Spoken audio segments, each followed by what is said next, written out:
అశ్వ సంవత్సరంలో కైలాస యాత్ర Shri Gayatri tours and travels 8977349696. T20 world cup లో జోరు మీద ఉంది టీమిండియా.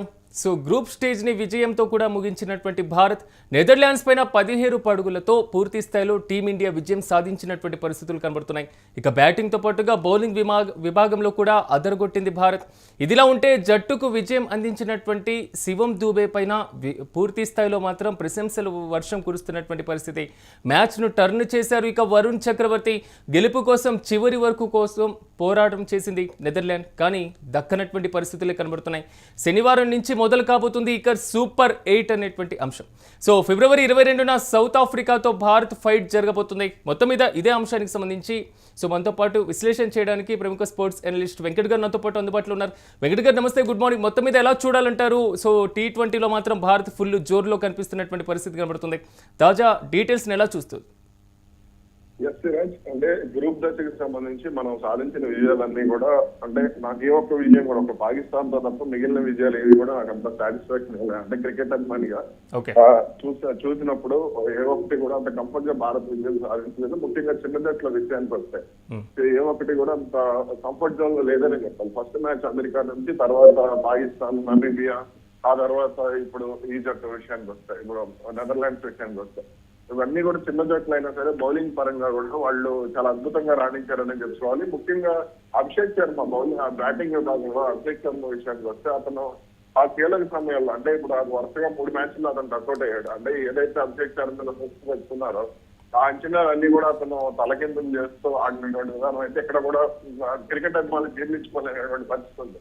ఇక మిగిలిన మ్యాచ్లకు సంబంధించి అంటే సూపర్ 8 వచ్చేసరికి కొంత బలమైన భారత్ ఆడాల్సిందని ఇప్పుడు చిన్న జట్టు ఆ గెలిచి సూపర్ 8 లోకి వచ్చినప్పటికీ కూడా ఆ తర్వాత భారత్ ఆడాల్సినవన్నీ కూడా బలమైన జట్లే ఉంటాయి. ఇప్పుడు ఆ చిన్న జట్లని శ్రీలంకనో, జింబాబ్వేనో, బంగ్లాదేశ్ నో, వెస్టిండీస్ నో తక్కువ అంచనా వేయడానికి లేదా. ఇక మిగిలిన జట్లన్నీ కూడా బలమైన జట్లుగా ఉంటాయి. కాబట్టి ఖచ్చితంగా మనం టాప్ ఆర్డర్ కానీ మిడిల్ ఆర్డర్ కానీ వర్కౌట్ చేయాల్సిన అవసరం ఉంది. నిన్న మ్యాచ్ లో కనుక మనం చూసుకుంటే టాప్ ఆర్డర్, మిడిల్ ఆర్డర్ లో పెద్దగా ఎవరు కూడా రాణించినటువంటి పరిస్థితి ఉంది.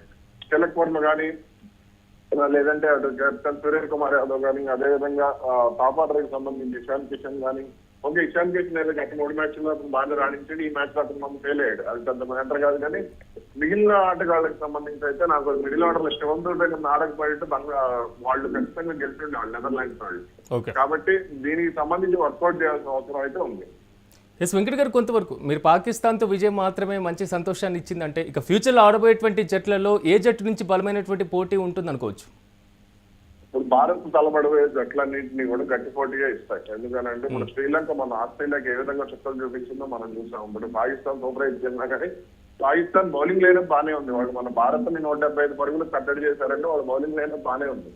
అలాగే బ్యాటింగ్ లోనే వాళ్ళు ఫెయిల్ అవుతున్నారు తప్ప బౌలింగ్ ఎక్కడ కూడా ఫెయిల్ అవ్వట్లేదు. అదే విధంగా మిగిలిన ఇప్పుడు వెస్టిండీస్ కానీ, శ్రీలంక కానీ ఈ జట్ల నుంచి కూడా గట్టి పోటీ భారత్ ఎదుర్కొనే అవకాశం ఉంటుంది.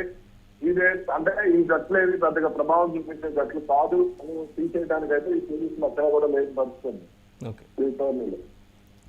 పూర్తి స్థాయిలో వెంకట గారు, ఎందుకంటే ఇప్పుడు ఉన్నటువంటి భారత టీంలో ఎలాంటి మార్పులు అవసరం అంటారు? అంటే వ్యక్తుల మార్పులు కాదు, సో ఆడేటువంటి జట్లతో వారి ప్రవర్తన, ఆట తీరులో టాప్ ఆర్డర్ కి సంబంధించి టాప్ ఆర్డర్ కి సంబంధించి అయితే మనం కొన్ని మార్పులు చేసుకోవాల్సిన అవసరం ఉంది అనుకున్నాను నేను. ఎందుకంటే అభిషేక్ శర్మ కొంతకాలం ఫెయిల్ అవుతున్నాడు కాబట్టి 1-2 మ్యాచ్లు అతను పక్కన పెట్టి కొంత బ్యాటింగ్ ఆర్డర్ కి సంబంధించి ఇషాన్ కిషన్ తోడుగా కొన్ని రోజులు, అంటే 1-2 మ్యాచ్లు సంజు శాంసన్ పక్కన తీసుకుని, లేదా సంజు శాంసన్ రాణిస్తాడా లేదా అనేది చూడాలి. అలాగే కొంత ఈ రొటేషన్ పద్ధతి అనేది ఉంటే బాగుంటుంది. ముఖ్యంగా వాషింగ్టన్ కాబట్టి వాషింగ్టన్ సుందర్ విషయంలో క్రికెట్ అభిమానులు కూడా కొంత అసంతృప్తి వ్యక్తం చేస్తున్నారు. నిన్న కూడా మనం చూసుకుంటే వాషింగ్టన్ సుందర్కి సరైన ప్రయాణం చేయలేదు, బౌలింగ్ పరంగా కానీ అన్ని కూడా ఇచ్చింది. ఇక బ్యాటింగ్ పరంగా కూడా చూస్తే వికెట్లు పడుతున్నప్పుడు వాషింగ్టన్ సుందర్ని కనుక ముందు పంపించగలిగితే అతను వికెట్ల పత్రాన్ని అడ్డుకోవడమే కాకుండా భారీ స్కోర్ చేసే అవకాశం ఉంటుంది. నిన్న అదే జరిగింది. కనీసం అతను నిన్న బ్యాటింగ్ లో అవకాశం కూడా ఇవ్వలేదు. ఇంకా టాప్ ఆర్డర్ బ్యాట్స్మెన్ ని లోయర్ ఆర్డర్ లో పెట్టేసి లోయర్ ఆర్డర్ లో అతను అక్కడ ఏదో జట్టులో ఉంచాలి కాబట్టి ఉంచుకుంటే కానీ అతన్ని టాలెంట్ అయితే వాడుకోవడం లేదనేది నా ఒపీనియన్. ఓకే, ఫిబ్రవరి 22 సౌత్ ఆఫ్రికాతో ఫైనల్గా ఇప్పుడు మ్యాచ్ జరగబోతుంది నెక్స్ట్ మంత్. సో దీంట్లో ఎలాంటి ఆట తీరు, మరి ముఖ్యంగా ఎలాగా సౌత్ ఆఫ్రికా దగ్గర నుంచి గట్టి పోటీ ఉండే ఛాన్స్ ఉంటుంది అనుకోవచ్చు. భారత్ విషయంలో అయితే సౌత్ ఆఫ్రికా కొంత కట్ మీదే ఉండొచ్చు కూడా. ఎందుకంటే వాళ్ళు 2024 ఫైనల్ మన చేతిలోనే ఓడిపోయారు కాబట్టి వాళ్ళు ఖచ్చితంగా కట్ మీదే ఉంటారు. ఇంకా వాళ్ళు ఖచ్చితంగా ఆడే అవకాశం కూడా ఉండదు. అయితే ఇక్కడ సౌత్ ఆఫ్రికా ఎంత ఒత్తిడిని ఎంత బ్యాలెన్స్ చేయగలుగుతుంది అనేది కూడా కొంత చూసుకోవాల్సిన అవసరం ఉంది.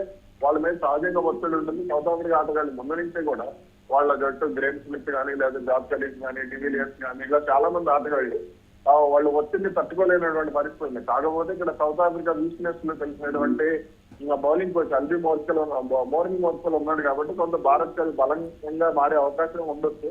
అయితే ఇక్కడ బ్యాటింగ్ ఆర్డర్ సంబంధించి ఇందాక నేను చెప్పినట్టుగా కూడా పెద్ద జట్ల మీద ఎప్పుడు కూడా వాషింగ్టన్ సుందర్ అద్భుతంగానే రాణిస్తూ ఉంటాడు కాబట్టి వాషింగ్టన్ సుందర్ కొంత టాప్ ఆర్డర్ కి మూవ్ చేయగలిగితే మాత్రం మంచిది ఉంటుంది.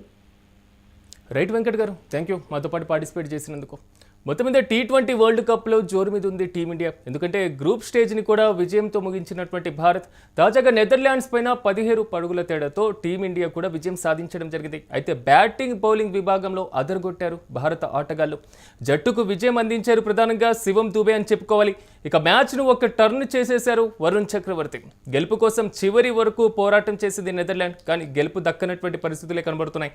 శనివారం నుంచి మొత్తం మీద సూపర్ 8 ప్రారంభం కానున్నటువంటి నేపథ్యంలో ఇక ఫిబ్రవరి 22న సౌత్ ఆఫ్రికాతో భారత జట్టు తలపడబోతుంది.